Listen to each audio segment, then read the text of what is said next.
मंथन।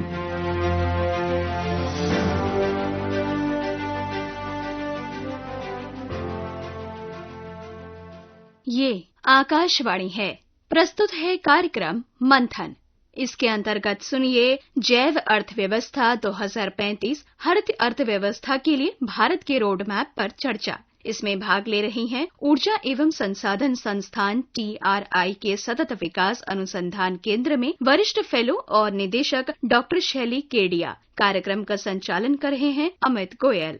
नमस्कार। Bio economy 2035 के बारे में बातचीत करने के लिए आज हमारे साथ हैं डॉक्टर शैली केडिया। डॉक्टर शैली, कार्यक्रम में आपका स्वागत है।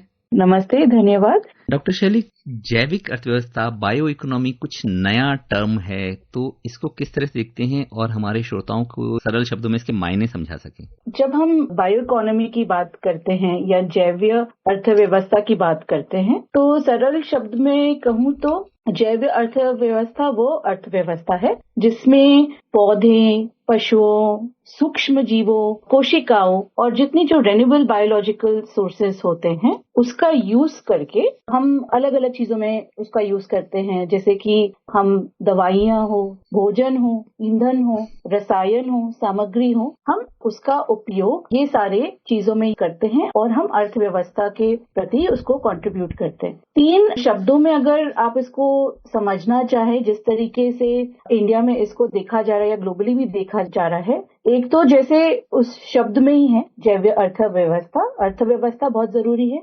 दूसरा रोजगार और तीसरा पर्यावरण। तो हम जब इंडिया में उसको बोलते हैं तो बायो E3 पॉलिसी बोलते हैं। तो basically bio economy for economy, environment and employment. तो इसमें ये 3 शब्द बहुत इंपॉर्टेंट है और इससे हमें हेल्थ बेनिफिट्स मिल सकते हैं, फूड सिक्योरिटी हो सकता है। अभी हम देखें तो बहुत चर्चा में हॉर्मूज है, उसके कारण हमें कैसे एनर्जी सिक्योरिटी और पेट्रोल, नेचुरल गैस इंपोर्ट्स जो हम करते हैं उससे हमें कितनी प्रॉब्लम्स हो रही है। तो उसके एनर्जी सिक्योरिटी में भी बायो इकोनॉमी से हमारा रिड्यूस डिपेंडेंस हो सकता है from petroleum and imports and also lower pollution और डेफिनेटली जैसे रोजगार की हम बात करते हैं। आपने कहा कि बहुत सारा इसका विस्तृत व्यापक अर्थ है, तो मोटे तौर पे इसमें कौन कौन सी व्यवस्थाएं, कौन कौन से क्षेत्र शामिल होते हैं? एकदम मोटा मोटा देखा जाए तो अभी जस्ट 4-5 दिन पहले नीति आयोग की एक रिपोर्ट आई है, तो उसमें आप देखा जाए तो 4 क्षेत्र होते हैं। एक होता है आपका जैव औद्योगिक क्षेत्र, बायो इंडस्ट्रियल जिसको बोलते हैं, जिसमें आपका बायो फ्यूल हो जाता है जो ईंधन के प्रति काम आता है, इंडस्ट्रियल एंजाइम्स आता है, केमिकल्स होते हैं, बायो प्लास्टिक्स होते हैं। आजकल प्लास्टिक भी बड़ी बड़ी समस्या है। दूसरा एक क्षेत्र है जैव फार्मा, जिसको बायो फार्मा या जो आपके स्वास्थ्य के थ्रू, वैक्सीन के थ्रू हो। कोविड के टाइम भी इंडिया में पूरे वर्ल्ड एक वैक्सीन रेस में जुट गई थी। Biosimilar diagnostic product, antibodies, gene therapies, तो ये सारे बायो फार्मा और हेल्थ क्षेत्र में आते हैं। दूसरा है आपका जैविक कृषि विच इज बायो एग्रीकल्चर, जिसमें आप देखा जाए तो जैविक कीटनाशक या फिर आपके बायो फर्टिलाइजर, बायो खाद्य जो होते हैं, बायो स्टिमुलेंट्स और even bio certified food nutrition के लिए, और क्लाइमेट रेजिलिएंट क्रॉप, देखते जलवायु परिवर्तन जो हो रहा है उससे निपटने के लिए ड्राउट रेजिलिएंट क्रॉप्स हो गया।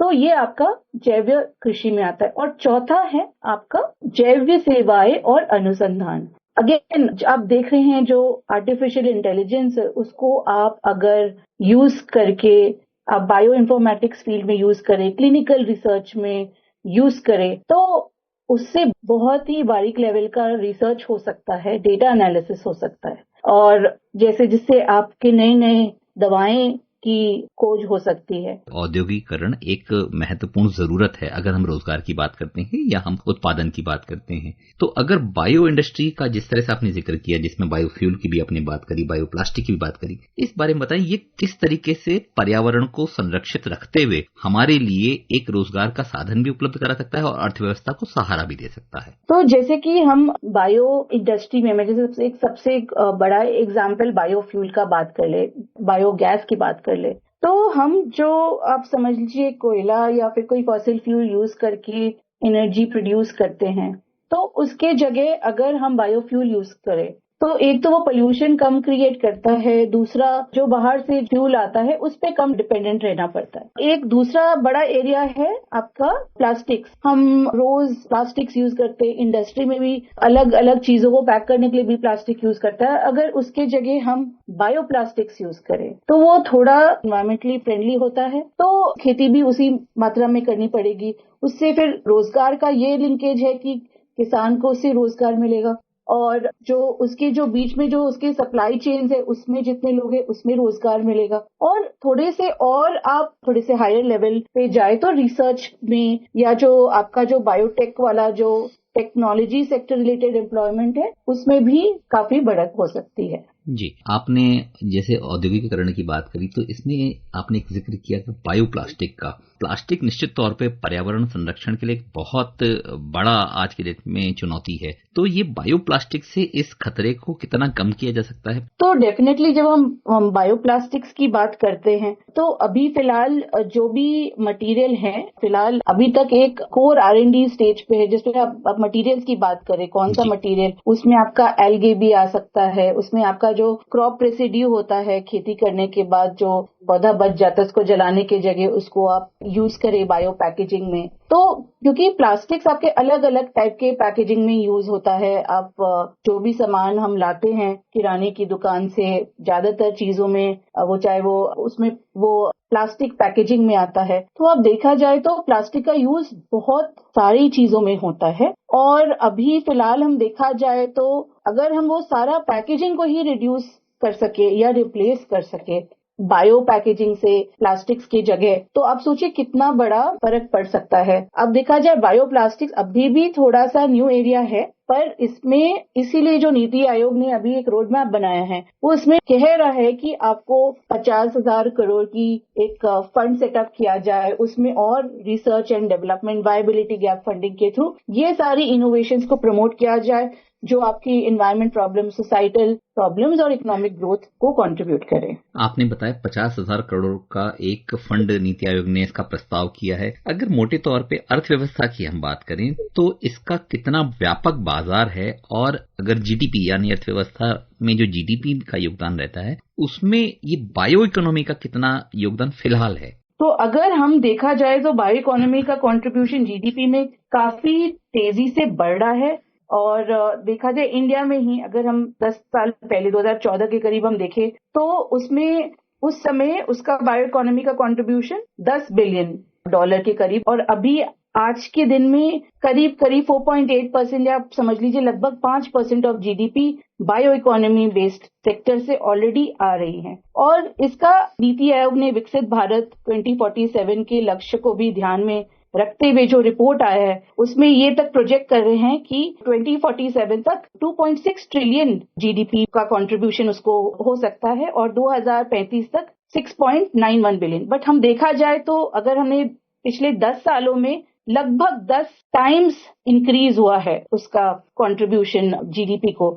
जी, मतलब 2014 में जो सिर्फ $10 अरब का बाजार था भारत की अर्थव्यवस्था में जिसका इतना योगदान था, वो अब बढ़ते बढ़ते 2025 तक वो तकरीबन 195 अरब डॉलर तक पहुंच गए। तो बहुत बड़ा योगदान भारतीय अर्थव्यवस्था में दे रहा है, तकरीबन 5% का अर्थव्यवस्था में इसका योगदान है। अब अगर हम बात करें तो इससे सीधे तौर पे कहीं ना कहीं रोजगार के सृजन में भी हमको काफी मदद मिलती होगी। और अभी आपने जिक्र किया था जो खेती के जो रेसिडुअल्स हैं, मतलब खेती में करने के बाद जो बच जाता है, जिस तरह से पराली जलाने की भी समस्या होती है, क्या खेती में इस बायो इकोनॉमी को या बायो टेक्नोलॉजी को इस्तेमाल करके भी हम उसका कुछ उपाय ढूंढ रहे हैं या ढूंढ चुके हैं? डेफिनेटली अभी बहुत सारे प्रयास जारी हैं और कोशिश किया जा रहा है कि पराली को यूज करके उससे पैकेजिंग मटेरियल या फिर उससे बायो एनर्जी बनाया जाए। उसको मशरूम ग्रो करने के काम में भी लिया जा रहा है, या उससे ईंट जो कंस्ट्रक्शन मटेरियल होता है उसके लिए भी यूज किया जा रहा है। पर उसके अलावा भी हम देखा जाए तो बायो इकोनॉमी का एग्रीकल्चर में बहुत सारे एप्लीकेशंस हैं। अभी जैसे बताया जलवायु परिवर्तन एक बहुत बड़ी समस्या है, तो उसके लिए देखा जाए तो सूखा, गर्मी, इन सबों को मतलब टॉलरेट करने वाली जो क्रॉप वेराइटीज है वो भी पार्ट है। फिर उसके बाद आप जो बोलते हैं कि जो इनपुट्स होते हैं एग्रीकल्चर में जो जाते हैं, चाहे वो खाद हो चाहे वो कीटनाशक हो, तो वो भी बायोपेस्टिसाइड उसमें यूज करके या बायो फर्टिलाइजर्स यूज करके आप सॉइल हेल्थ भी इंश्योर कर सकते हो और प्लांट प्रोडक्टिविटी भी इंश्योर कर सकते हैं। तो ये सारी चीजें, इनमें बहुत पोटेंशियल है आज के दिन में, बट ऑल्सो क्योंकि biotechnology is also very technology development sector, तो उसमें आप देखा टेक्नोलॉजी हो, रिसर्च हो, इनोवेशन, इसमें भी बहुत सरकार को इन्वेस्ट करने की जरूरत है ताकि कि वो टेक्नोलॉजी को एक लैब से फील्ड में या एक लार्ज स्केल कमर्शियल एप्लीकेशन तक लेके जा सके।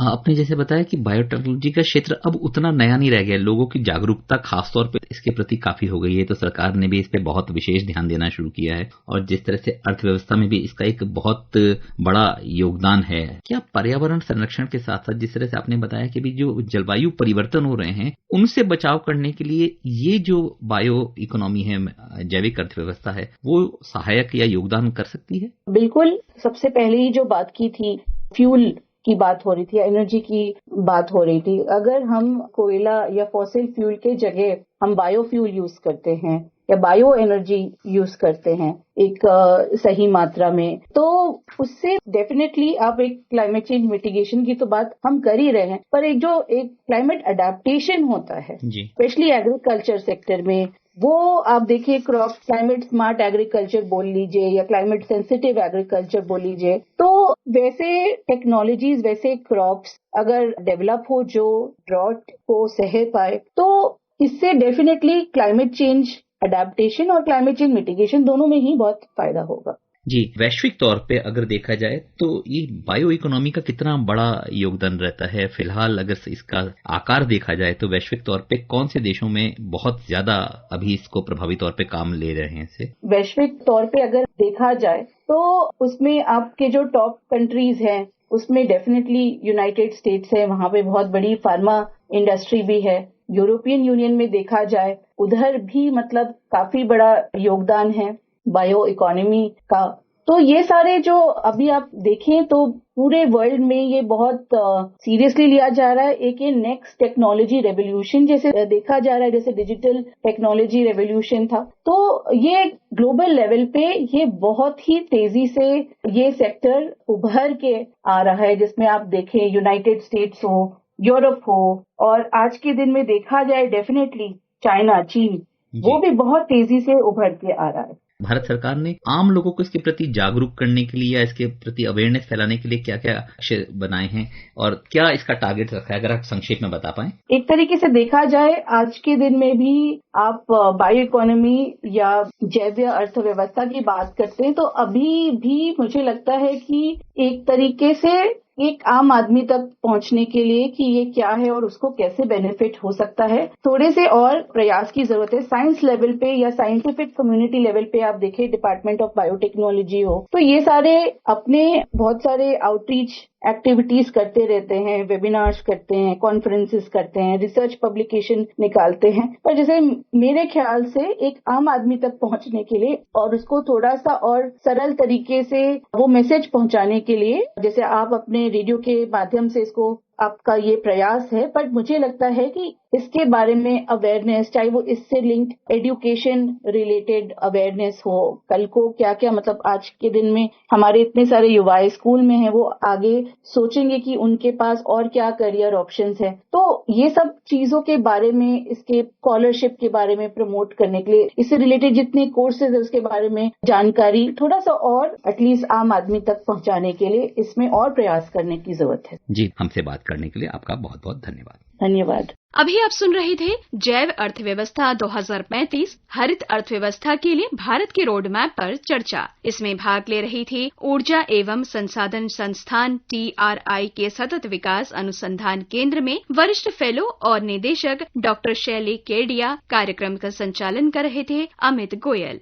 ये कार्यक्रम आकाशवाणी के समाचार सेवा प्रभाग द्वारा प्रस्तुत किया गया। इसे आप हमारे mobile app news on AIR और YouTube channel news on AIR official पर भी सुन सकते हैं। इस कार्यक्रम के संबंध में अपनी प्रतिक्रिया आप हमें ईमेल या व्हाट्सएप के माध्यम से भेज सकते हैं। ईमेल का पता है airnsttalks@gmail.com और व्हाट्सएप नंबर है 9289094044।